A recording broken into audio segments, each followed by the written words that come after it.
Magandang oras mga kababayan, narito na ang pinaka-latest update natin sa magiging lagay ng ating panahon ngayong araw at sa susunod na 24 oras. Patuloy nating minomonitor ang pamumuo ng unang bagyo na magmumula sa may kanluran ng ating bansa. Bukod dito mga kababayan, meron tayong nakikita sa long range forecast na papasok din sa may silangan. Kasabay nito, naglabas na rin ng heavy rainfall advisory ang pag-asa. Alamin natin ang pinakabagong detalye dito. Para naman lagi kang updated sa lagay ng ating panahon, i-click mo lang ang subscribe button. Sa kasulukuyan, tatlong pangunahing weather system pa rin ang sabay-sabay na nakakaapekto sa ating bansa. Una rito ang sea line na malaking nakakaapekto sa Visayas at silangang bahagi ng Southern Luzon, particular sa Camarines Sur, Catanduanes, Albay, Sorsogon, Masbate at Romblon. Pangalawa ang northeast monsoon o amihan na umiiral sa malaking bahagi ng Luzon. Pangatlo ang easterlies na patuloy na nagdadala ng pag-ulan sa Mindanao. Dahil dito ang mainit at mahalumigmig na hangin na nagmumula sa karagatang Pasipiko, madali itong umakyat at dahil dito nabubuo ang mga ulap na nagiging rain showers at thunderstorms. Karaniwan ng ulan ay panandalian ngunit malakas lalo na sa hapon at gabi. Unahin natin ang forecast weather condition ngayong araw sa may Visayas at sa mga lalawigan ng Camarines Sur, Catanduanes, Albay, Sorsogon, Masbate at Romblon. Asahan ang makulimlim na kalangitan na may kalat-kalat na pag-ulan na sa ilang pagkakataon ay maaaring lumakas karaniwan sa hapon kapag nagpatuloy ang ulan. Posible ang bigla ang pagbaha at pagguho ng lupa lalo na sa mga lugar na mababa at malapit sa gilid ng kabundukan. Samantala sa Caraga, Palawan, Camiguin, gayon din sa Misamis Occidental, Misamis Oriental at Zamboanga del Norte, mananatiling maulap ang kalangitan na may kalat-kalat na pag-ulan at thunderstorms, lalo na pagsapit ng hapon o gabi dahil sa easterlies. Ang mainit at mahalumigmig na hangin mula sa silangan ay maaaring magresulta sa biglaang malalakas na buhos ng ulan na posibleng magdulot ng flash floods at landslides, lalo na kung ang ulan ay tumatagal sa isang lugar. Sa Cagayan, Isabela, Quezon, Laguna, Batangas, Marinduque, gayon din sa Oriental Mindoro at Camarines Norte, patuloy na makakaranas ng makulimlim na kalangitan na may mga pag-ulan dulot ng northeast monsoon. Kadalasang mahina hanggang katamtaman ng ulan, subalit may mga pagkakataong maaari itong lumakas kaya't nananatili ang panganib ng localized flooding at landslides, lalo na sa mga baybaying lugar at sa silangang bahagi ng mga lalawigan. Para naman sa Cordillera Administrative Region at sa natitirang bahagi ng Cagayan Valley, makakaranas ng makulimlim na kalangitan na may mahihinang pag-ulan dahil mas tuyo ang hangin ng amihan sa mga lugar na ito. Minimal lamang ang epekto at wala namang inaasang malaking panganib.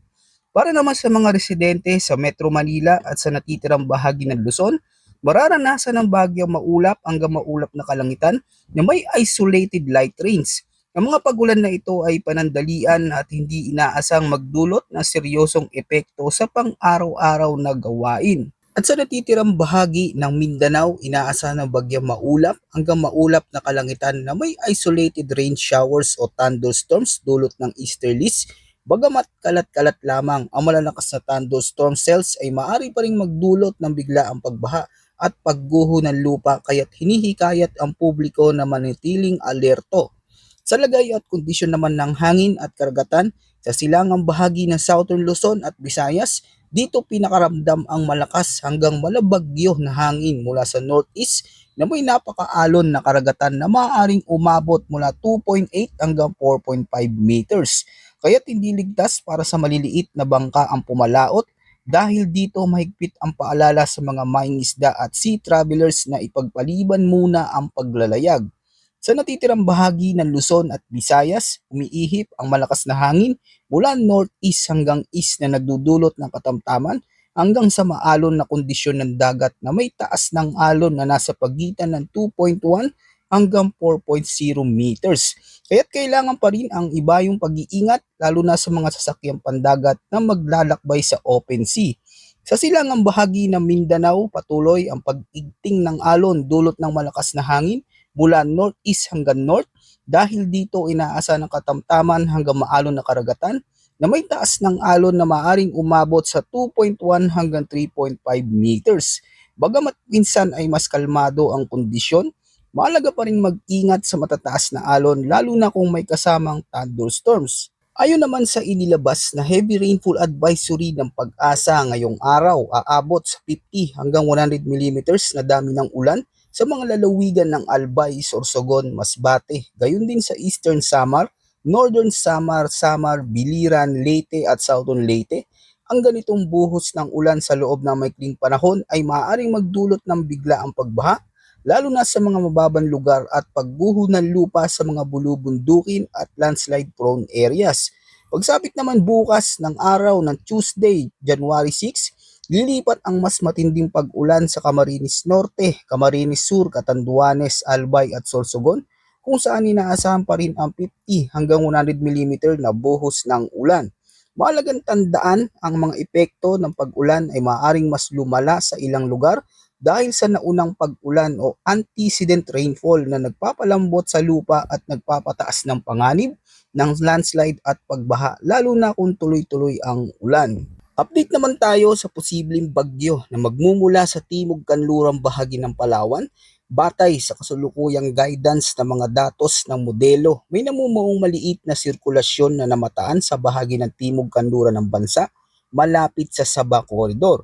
Sa ngayon, hindi pa inaasahan na lalapit o tatawid dito sa kalupaan ng Pilipinas. Sa halip ay mas makikita ang paghila at pag-enhance nito sa epekto ng Northeast Monsoon at shearline band na malaking nakakaapekto ngayon sa bansa. Bukod sa sistemang ito, sa Timog Kanluran mga kababayan ay may isa pa tayong minomonitor na posibleng mabuo na posibleng bagyo sa may silangan. Ayon sa ensemble models ng DeepMind, may mga unang sinyales na isa pang low pressure area na maaaring mabuo sa labas ng Philippine Area of Responsibility. Sa ngayon, bagyang kalat-kalat pa ang mga posibleng track at hindi pa rin nagkakatugma ang mga datos sa magiging lakas nito. Gayunpaman, ang karaniwang tema na lumilitaw sa maraming miyembro ng ensemble ay ang unti-unting paggalaw pahilagang kanluran patungo sa silangang seaboard ng bansa. Kung sakaling ito ay maging isang ganap na bagyo at pumasok sa loob ng PAR, tatawagin ito ng Pag-asa sa local name bilang Bagyong Ada. Bukod dito, may ilang modelo na nagpapakita ng posibleng landfall nito sa silangan ng Visayas o Catanduanes, habang ang mas marami naman track ay nagpapahiwatig ng pag-iwas sa kalupaan at pagliko nito paitaas. Ngunit mahalagang tandaan mga kababayan dahil malayo pa ang forecast window, inaasahan na magbabago pa ang development at detalye nito sa mga susunod na araw kaya mahalaga ang patuloy na pagbabantay sa mga pagbabago ng datos. Ang mas mahalagang bantayan ngayon ay ang pagbabago ng daloy ng hangin sa mababang antas ng atmosphere na nagre-resulta sa pagkapal ng mga ulap at ulan na dahilan ng mas madalas at mas malalakas na pag-ulan sa ilang bahagi ng bansa. So ulitin lang natin sa Visayas at silangang bahagi ng Southern Luzon, patuloy ang makapal na ulap at kalat-kalat na pag-ulan. Ang malakas na buhos ng ulan ay maaring magdulot ng flash floods at landslides kaya't mataas ang alerto, lalo na sa kabundukan at mababang lugar. Sa Luzon, kabilang ang Cagayan, Isabela, Quezon, Laguna at Batangas, ramdam pa rin ang northeast monsoon. Karamihan sa ulan ay mahina hanggang katamtaman ngunit may pagkakataon ng panandaliang malakas na buhos kaya't manatiling handa sa mga flood-prone areas. Sa Mindanao, bagyang maulap hanggang maulap ang kalangitan na may isolated thunderstorms kahit panandalian. Tandaan, ang malalakas na buhos ay maaari pa rin magdulot ng pagbaha at pagguho ng lupa sa ilang lugar.